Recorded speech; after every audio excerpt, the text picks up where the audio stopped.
الله نحمده ونستعينه ونستغفره ونعوذ بالله من شرور أنفسنا ومن سيئات أعمالنا من يهده الله فلا مضل له ومن يضلل فلا هادي له أشهد أن لا إله إلا الله وحده لا شريك له وأشهد أن محمدًا عبده ورسوله وبعد.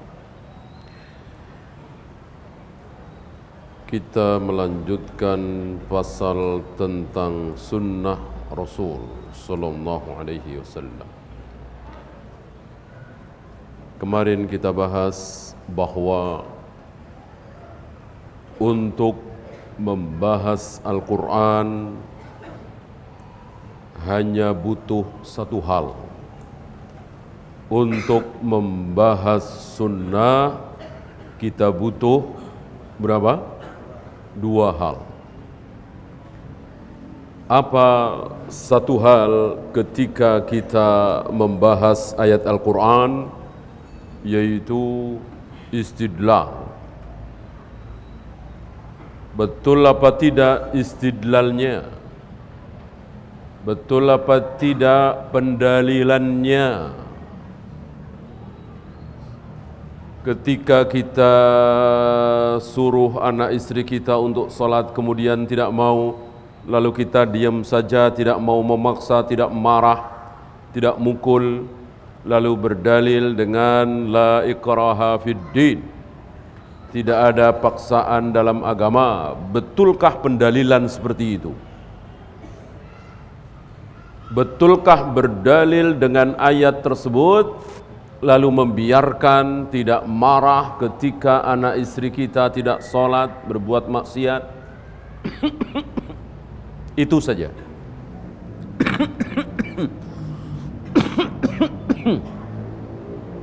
Tidak ada pembahasan apakah la ikraha fid din itu betul-betul firman Allah. Tidak ada pembahasan seperti itu. La ikraha fid din, apakah betul sahih dari Allah, firman Allah? Tidak ada pembahasan seperti itu. Ini beda dengan sunnah. Kalau sunnah ada dua. Yang pertama apa? Tadi sama. Pendalilannya benar, istidlalnya benar, hujahnya benar. Apakah hadis Nabi ini cocok untuk hal ini? Betul apa tidak? Seperti tadi, istidlal. Ketika Nabi melarang kaum muslimin laki-laki melamar wanita yang sudah dilamar oleh laki-laki lain, membeli barang dagangan yang sedang ditawar oleh orang lain. La tabi' bai'ata akhihi wa la taqtub khidbata akhihi.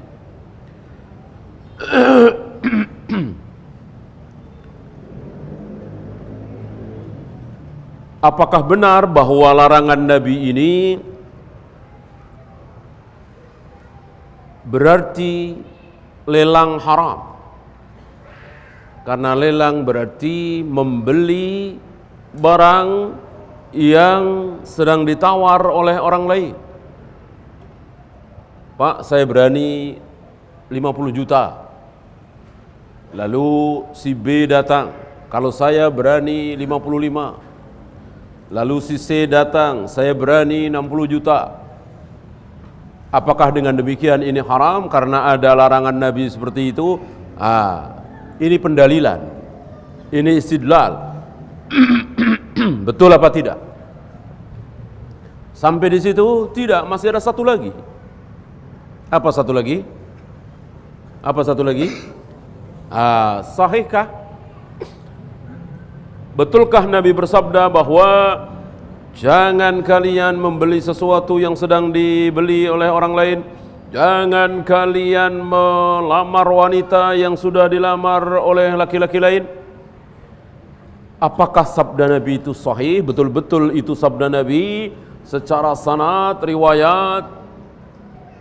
Sedangkan Al-Quran tidak ada pembahasan seperti itu. Karena Al-Quran mutawatir. Dari Al-Fatihah, Al-Baqarah, Ali Imran, An-Nisa sampai terakhir An-Nas, kalimat per kalimat, kata per kata, bahkan huruf per huruf, semuanya mutawatirun. Tidak ada yang perlu ditanyakan, betulkah Allah pernah berfirman seperti ini, betulkah ini dari Allah? Tidak ada. Adapun hadis ada. Oleh karena itu beliau katakan, فَكَانَ الْمُسْتَدِلُّ بِالسُّنَّةِ يُعَانِي مِنَ الْجُهْدِ أَكْثَرُ مِمَّا يُعَانِهِ الْمُسْتَدِلُّ بِالْقُرْآنِ. Orang yang berdalil dengan hadis, dia lebih berat, dia harus lebih mengumpulkan tenaga, ilmu, kesungguhan, karena dua hal. Sedangkan Al-Quran cuman butuh satu hal. Ya, ini kemarin sudah kita bahas.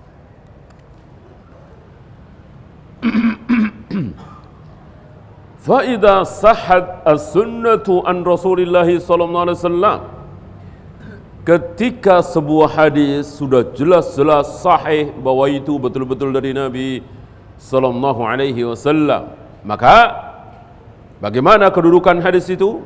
Kanat bimanzilatil Qur'an. Kedudukan hadis tersebut, kedudukan sunnah tersebut samakah dengan Al-Quran? Sama. Persis tamaman. Persis sempurna. Tidak ada perbedaan sedikit pun. Kalau sah dari Nabi. Sebelum tampilnya Al-Imam At-Tirmidzi, maka hadis cuma dibagi dua. Sah apa tidak sah?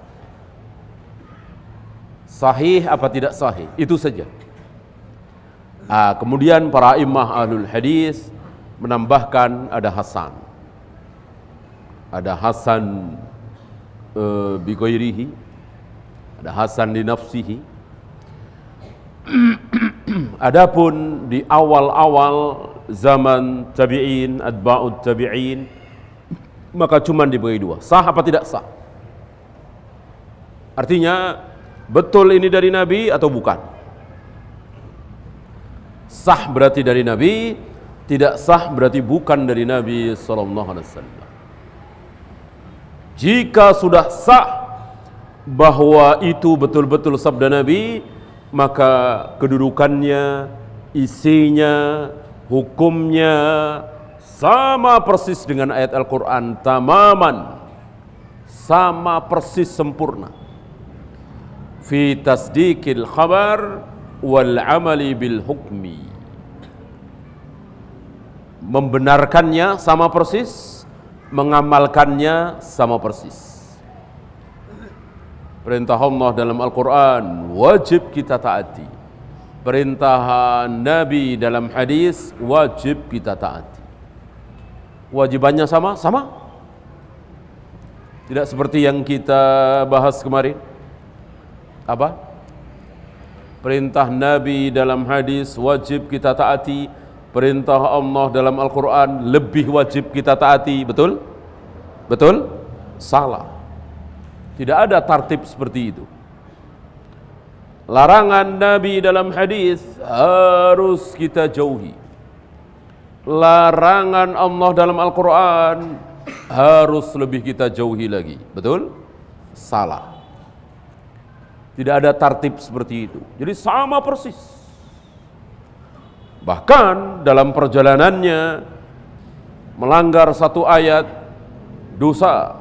Ada seseorang melanggar ayat, dosa. Melanggar hadis ini, lebih besar dosanya. Mungkinkah? Mungkin. Mungkin. Seperti kita bahas kemarin apa? Mengetuk pintu kamar orang tua. Kalau dilanggarkan dosa, kan dilarang di situ di surat An-Nur. Berapa banyak larangan-larangan Nabi dalam hadis tidak ada di Al-Quran, yang kalau kita langgar dosanya lebih besar dari tidak mengetuk kamar orang tua itu. Dan jelas sekali ini. Berarti tidak ada tartib seperti itu. Yang ada intinya dari Nabi berarti dari Allah. Tidak boleh membeda-bedakan. Dan sekali lagi, berapa banyak hadis yang isinya lebih besar dari Al-Quran. Berapa banyak sabda Nabi yang berbicara tentang sesuatu yang lebih besar dari ayat Al-Quran. Banyak sekali. Ya. Apakah seluruh ayat Al-Quran berbicara tentang tauhid? Nah, ini yang mudah saja. Apakah seluruh ayat Al-Quran dari Al-Fatihah, Al-Baqarah, Al-Imran sampai An-Nas semuanya berbicara tentang tauhid? Tentu tidak. Ada berbicara tentang riba, tentang khamar, tentang judi dan seterusnya. Termasuk tadi mengetuk pintu kamar orang tua. Nah, adakah hadis Nabi yang berisi tentang tauhid? Ada enggak? Ya banyak sekali. Ya banyak sekali. Berarti hadis-hadis Nabi yang berbicara tentang tauhid tentu isinya lebih besar dari ayat-ayat Al-Quran yang berbicara tentang khamar, tentang judi, tentang darah haid, tentang mengetuk pintu tadi. Maka betul-betul keliru orang yang mengatakan bahwa Al-Quran lebih besar dari hadis. Apa yang terdapat dalam Al-Quran pasti lebih besar dari hadis. Ini keliru. Salah besar. Dua-duanya besar. Ya, dua-duanya dari Allah. Dua-duanya keluar dari lisan, lewat lisan Nabi Muhammad SAW. Adakah ayat-ayat Al-Quran yang keluar bukan dari mulut Nabi? Ya enggak ada. Mana ada ayat-ayat Al-Quran sampai kepada para sahabat, didengar oleh para sahabat langsung dari Jibril, langsung para sahabat mendengar firman Allah? Tentu tidak ada. Semuanya keluar lewat lisan Nabi SAW.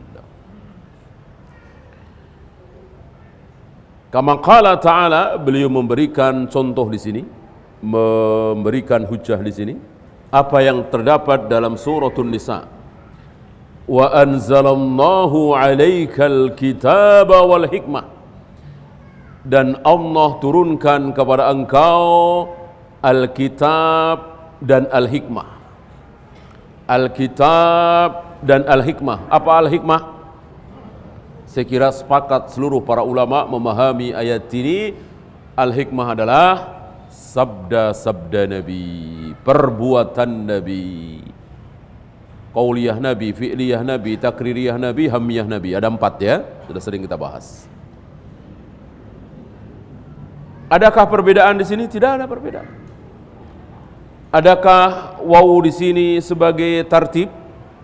Berarti Alkitab nomor 1, As-Sunnah nomor 2? Tidak. Sama. Sama saja. Ya. 2 di sini cuma penomoran saja. Setelah 1 ya habis itu 2. Tidak mungkin habis 1 lagi. Bukan berarti ada tartibnya. Nomor 1 Al-Quran, nomor 2 As-Sunnah. Ini salah. Wa qala an-nabiy sallallahu alaihi wasallam, lalu beliau membawakan sabda Nabi sallallahu alaihi wasallam sahih riwayat Imam Ahmad, Abu Daud, Tirmidzi, Ibnu Majah, Al-Hakim dan lain-lain. La alfayanna ahadakum muttaki'an ala arikatihi. Jangan sampai aku mendapati kalian sedang bersandar di atas kursi, bangku, sofa, duduk santai. Jangan sampai. Ya'tihil amru min amri.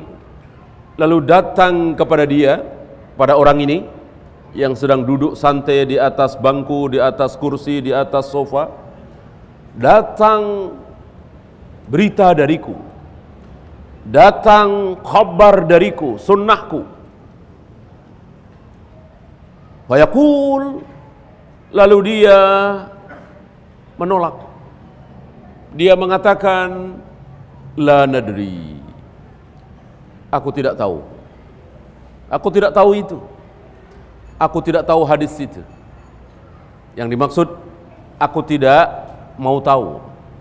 Dia menolak. Ma wajadna fi kitabillah ittaba'nahu. Yang kami ikuti adalah apa yang kami dapati dalam Al-Quran, kitab Allah. Ini tidak ada di Al-Quran, ini tidak ada di kitab Allah. Barangkali sudah sampai zamannya apa yang disabdakan oleh Nabi ini. Ada seorang muslim duduk santai, artinya dia hidup dalam keadaan baik, nyaman, mewah. Ya. Lalu datang sunnah Nabi dibawa oleh seseorang, mungkin temannya, mungkin muridnya, mungkin jamaahnya. Dia tolak, itu enggak ada di Al-Quran. Ya. Kita disuruh memanjangkan jenggot, kita dilarang memotong jenggot. Mana Al-Quran enggak ada ayat seperti itu. Gitu. Termasuk perintah rajam, mana tidak ada dalam Al-Quran perintah rajam. Ya. Salat berjamaah itu wajib di masjid di awal waktu, mana tidak ada ayatnya. Tidak ada dalam Al-Quran seperti itu, tidak ada. Saya kira kita sering mendengarkan seperti ini. Muslim berbicara seperti itu, bahkan tidak jarang para tokoh. Tidak ada di Al-Quran, tidak ada di Al-Quran. Mereka lupa salat subuh 2 rakaat ada di Al-Quran. Salat maghrib 3 rakaat ada di Al-Quran. Cara ruku, cara sujud ada di Al-Quran? Tidak ada, mereka lupa. Dibikin lupa. Ya. Maka ketika ada khabar dari Nabi mengharamkan ini, mewajibkan ini, mereka bilang itu tidak ada di Al-Quran. Mana ada ayat Al-Quran mengharamkan musik? Mana tidak ada. Tidak ada di Al-Quran ayat mengharamkan musik. Dan seterusnya dan seterusnya. Ala wa inni utitul kitab wa mithlahu ma'ahu. Ketahuilah oleh kalian bahwa aku diberi Alkitab. Aku diberi Al-Quran. Dan ternyata ada dannya. Berarti Nabi bukan cuman diberi Al-Quran, masih ada satu lagi. Apa? Wa mithlahu ma'ahu, yang mirip-mirip dengan Al-Quran, yang sama dengan Al-Quran. Mithal itu sama persis. Aku diberi sesuatu yang sama persis dengan Al-Quran. Apa? Apalagi kalau bukan hadis, bukan sunnah. Maka pedoman kita kaum muslimin bukan cuman Al-Quran, tapi Al-Quran dan sunnah. Dan jangan pernah berkata meyakini bahwa Al-Quran lebih besar dari sunnah, Al-Quran lebih wajib dari hadis. Ini salah. Walihada kana al-qawl as-sahih anna al-Quran yunsahu bis-sunnah. Oleh karena itu ucapan yang sahih, yang benar, yang rajih, ini memang ada dua pendapat ya.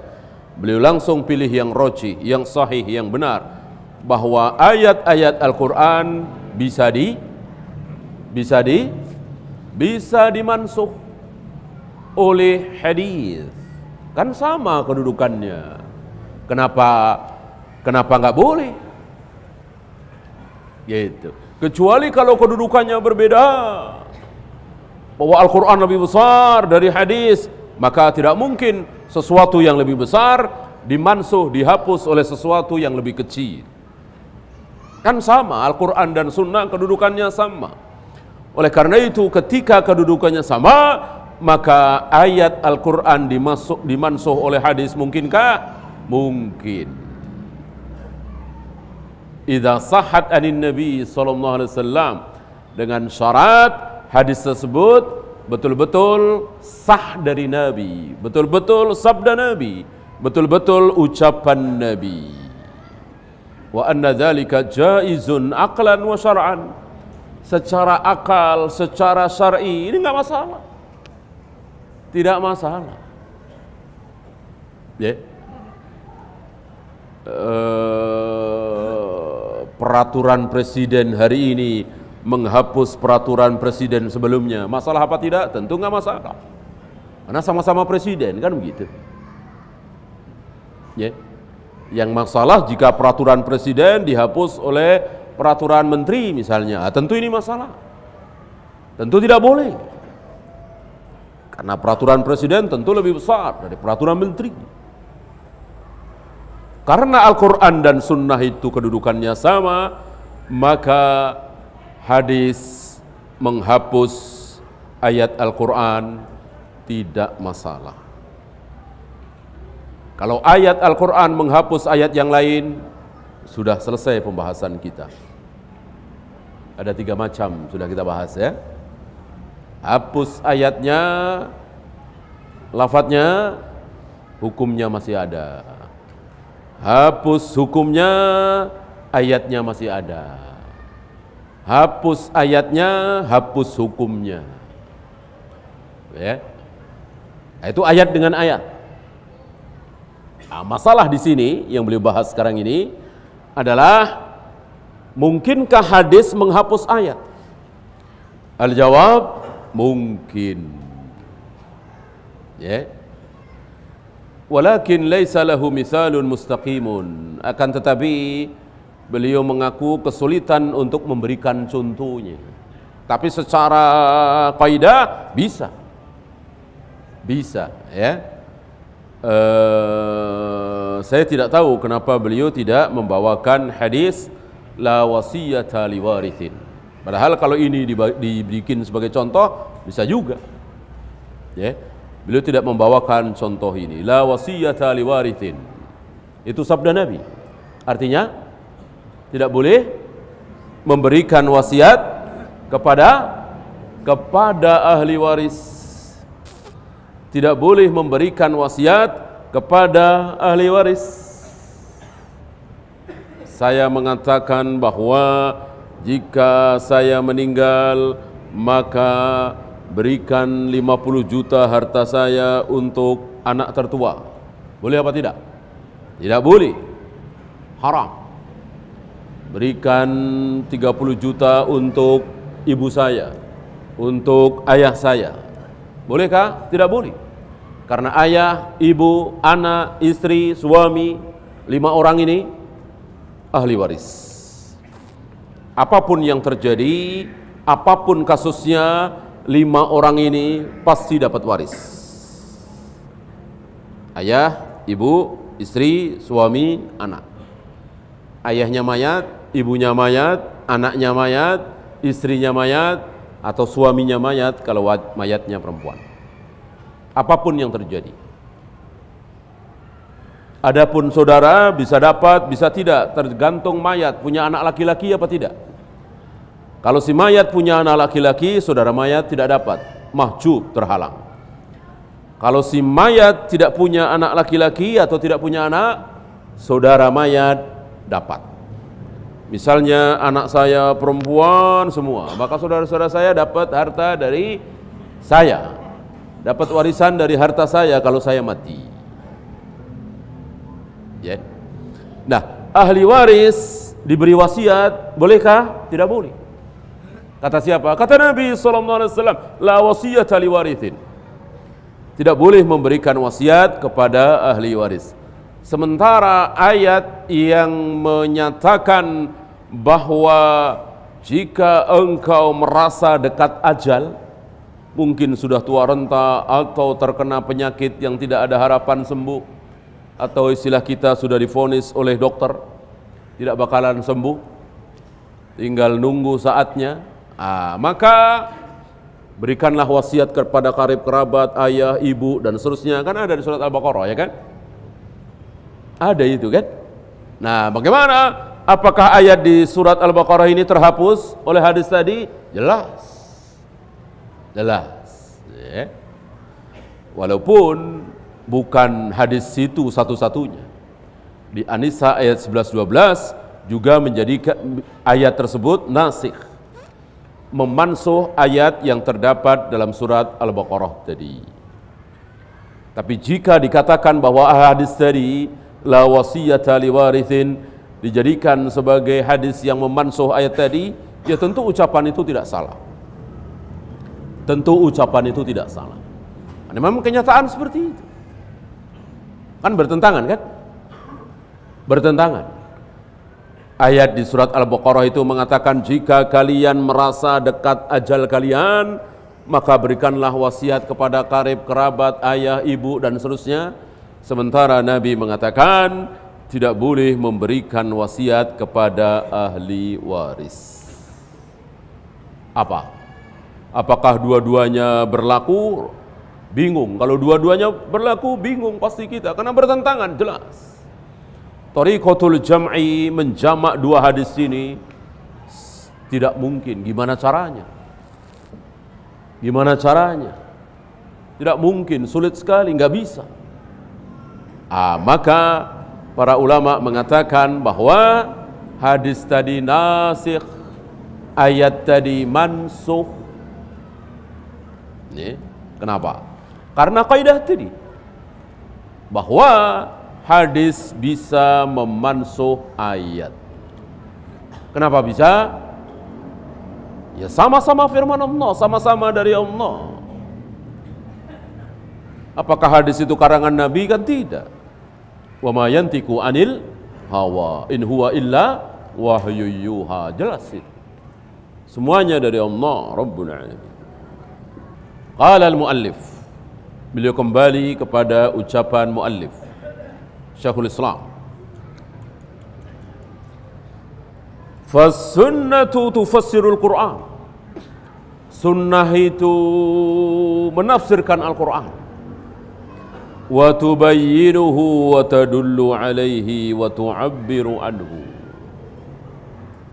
Ada 4 di sini. Fungsi sunnah: menafsirkan, menjelaskan, menunjukkan, dan mentakbir, membikin istilah-istilah, kalimat-kalimat yang lebih jelas. Berapa banyak ucapan Nabi yang dijadikan kalimat penjelas dari ayat-ayat Al-Quran. Beliau awali tafsir. Ada 4 tadi ya. Tufassirul Quran, wa tubayyinul Quran, wa tadullu alal Quran, wa tu'abbiru anil Quran. Menafsirkan Al-Quran, menjelaskan Al-Quran, menunjukkan dan membikin takbir, istilah. Yang pertama, tufassirul Quran. Beliau memberikan contoh surat Yunus ayat 26. Lilladzina ahsanu al-husna. Orang-orang yang berbuat baik, salat, puasa, zakat, haji, berbakti kepada orang tua, taat kepada suami, dan seterusnya, itu akan mendapatkan al-husna. Apa al-husna? Kebaikan surga. Orang-orang yang berbuat baik, taat kepada Allah, jauh dari maksiat, nanti kelak akan mendapatkan surga.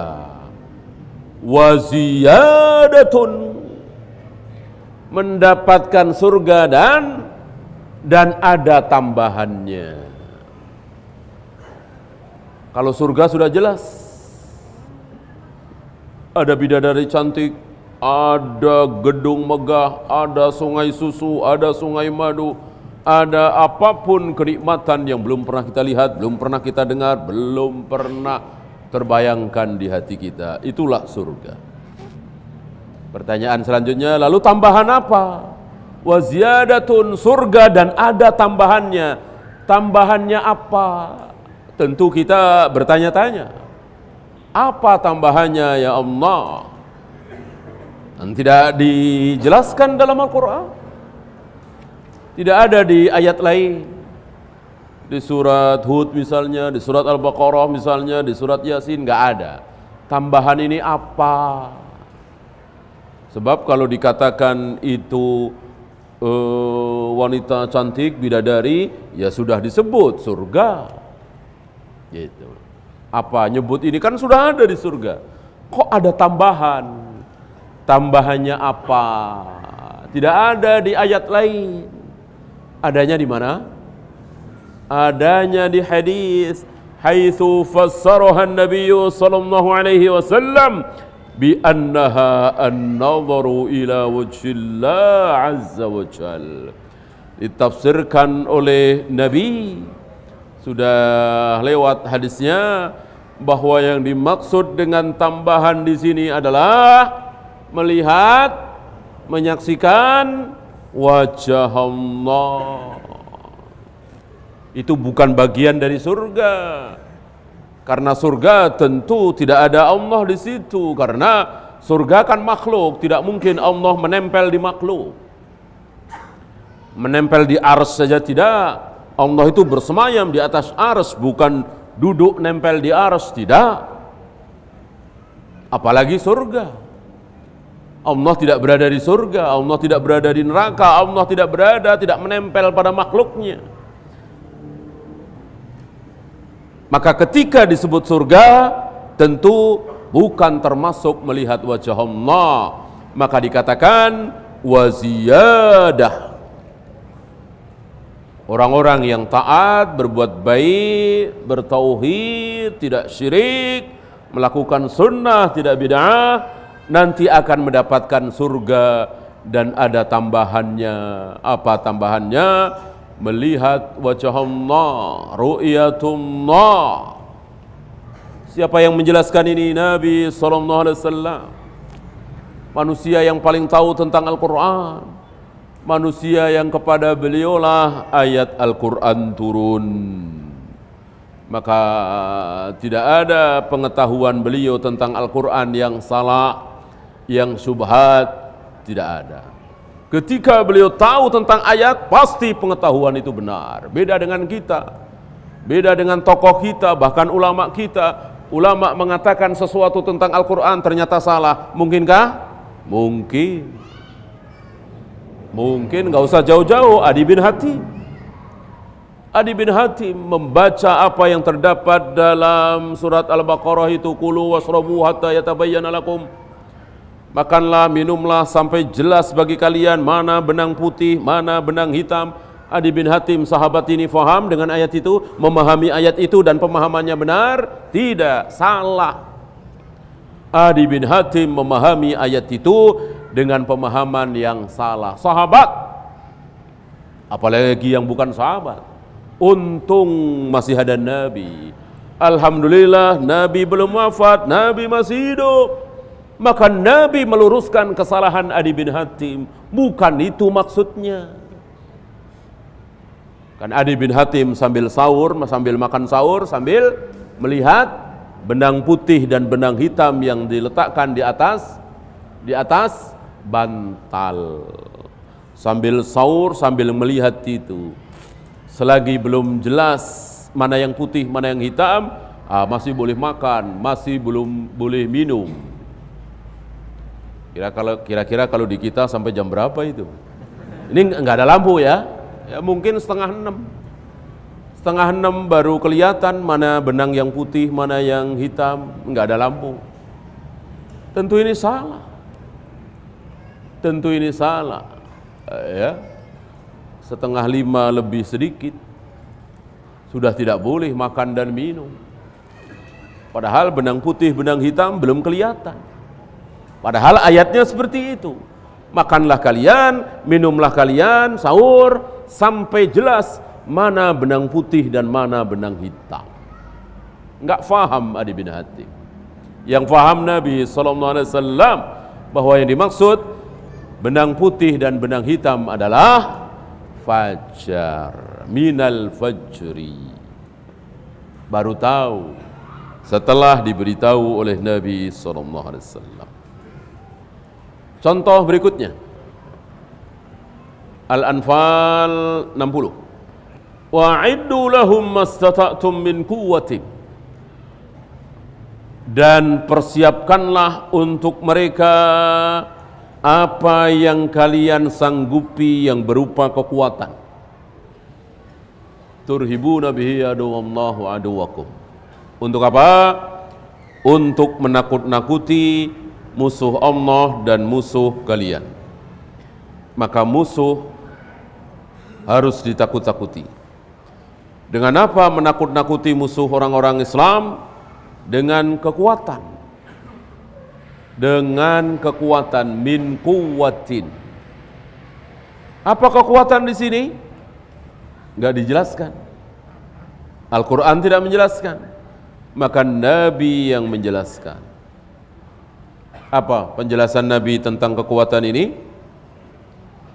Ala innal quwwata ar-ramyu. Ala innal quwwata ar-ramyu. Ala innal quwwata ar-ramyu. Sesungguhnya yang dimaksud dengan kekuatan itu adalah lemparan. Beliau tidak mengatakan panah, beliau tidak mengatakan tombak, beliau tidak mengatakan manjanik. Kan semua dilempar itu di zaman Nabi. Tetapi beliau mengatakan ar-ramyu, lemparan. Seandainya beliau mengatakan yang dimaksud di sini panah dibatasi, ya tentu pistol enggak masuk, bom enggak masuk, ya kan? Senjata api tidak masuk, karena beliau menyebut panah. Ya, maka yang tepat ar-ramyu itu diterjemahkan dengan lemparan. Roma yarmi, romyan itu kan melempar. Ya. Walaupun panah juga sering disebut dengan ar-ramyu. Di zaman Nabi, lemparan tercepat, lemparan terjauh adalah anak panah yang paling cepat, yang paling jauh. Lemparan dengan, atau mungkin manjanik ya, manjanik besarnya, karena kan rame-rame. Kalau panah kan satu orang. Bagaimana hari ini? Ya tentu berbeda. Tentu berbeda. Maka kita harus memahami ayat ini dengan akal kita. Kita memahami ayat ini dengan akal kita. Akal kita pakai untuk memahami ayat ini. Bukan akal kita pakai untuk menolak ayat ini. Tidak. Kita fahami bahwa Nabi mengatakan lemparan. Maka sampai hari ini sabda Nabi ini masih berlaku apa tidak? Tentu masih. Seandainya diterjemahkan dengan panah, apakah sabda Nabi sampai sekarang masih berlaku? Tentu tidak berlaku. Karena kita semua tahu, orang sejagat tahu, panah lawan pistol menang mana? Panah lawan bom menang mana? Panah lewat senjata api menang mana? Semua orang tahu. Ya. Kalau yang dimaksud di sini dibatasi dengan anak panah, maka sabda Nabi sekarang tentu tidak berlaku. Ya. Ini semakin yakin kita bahwa beliau betul-betul Nabi, betul-betul utusan Allah. Maka Allah mengatur ucapan beliau.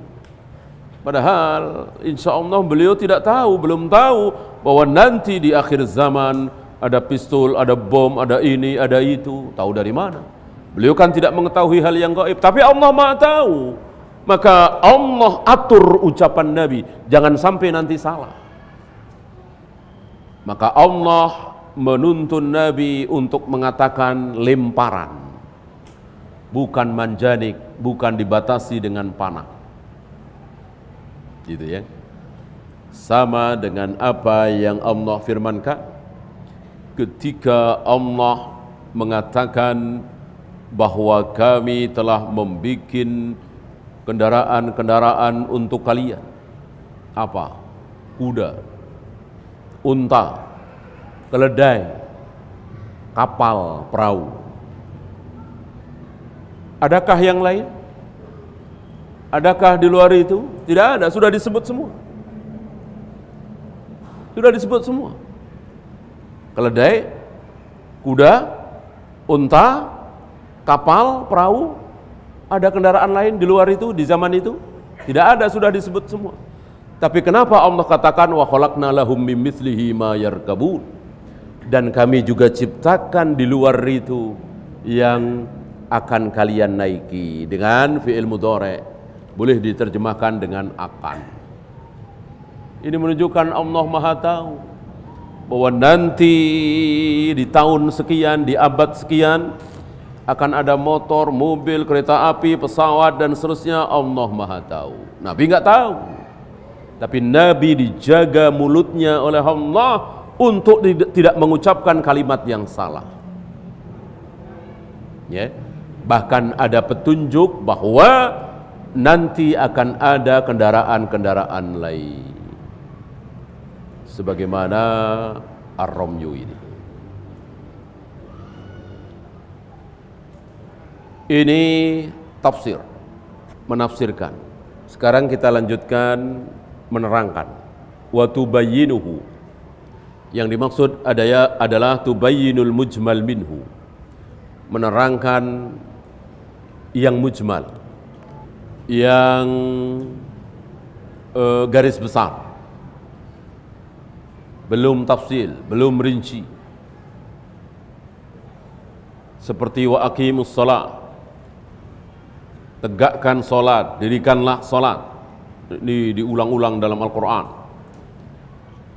Amarallahu biiqamatiha. Allah hanya menyuruh untuk melaksanakan, menegakkan, melakukan salat. Tidak menjelaskan caranya. Diawali oleh apa? Takbiratul ihram. Diakhiri oleh apa? Salam. Tidak dijelaskan dalam Al-Quran. Setelah takbiratul ihram ngapain? Setelah baca iftitah ngapain? Baca Al-Fatihah. Setelah Al-Fatihah baca apa? Al-Quran tidak menjelaskan. Wa bayyanat as-sunnatu kaifiyataha. Sunnah yang menjelaskan caranya. Rukuk seperti ini, sujud seperti ini. Rinci sekali. Sampai 53. Ya kan? Waktu itu pernah kita bahas. Sampai istilah 53. Orang Arab kalau menyebut 53 tanpa bersuara, itu seperti itu. Di kita mungkin tidak ada ya. 53, ini kan 5, ini 3, 53. Nabi menggenggam 53 seperti ini. Kemudian menunjuk dengan jari telunjuknya, wa yuharrikuha, dan beliau menggerak-gerakkannya. Ada di mana? Di sunnah. Di ayat tidak ada. Ya. Kemudian tentang waktu. Aqimis salata liduluki syamsi ila ghasaqil lail. Dirikanlah salat dari matahari tergelincir sampai gelap malam. Ini sangat mujmal, belum rinci. Iya, kita salat dulu. Sallallahu ala Muhammadin sallallahu alaihi wasallam wa akhiru da'wana alhamdulillahi rabbil alamin.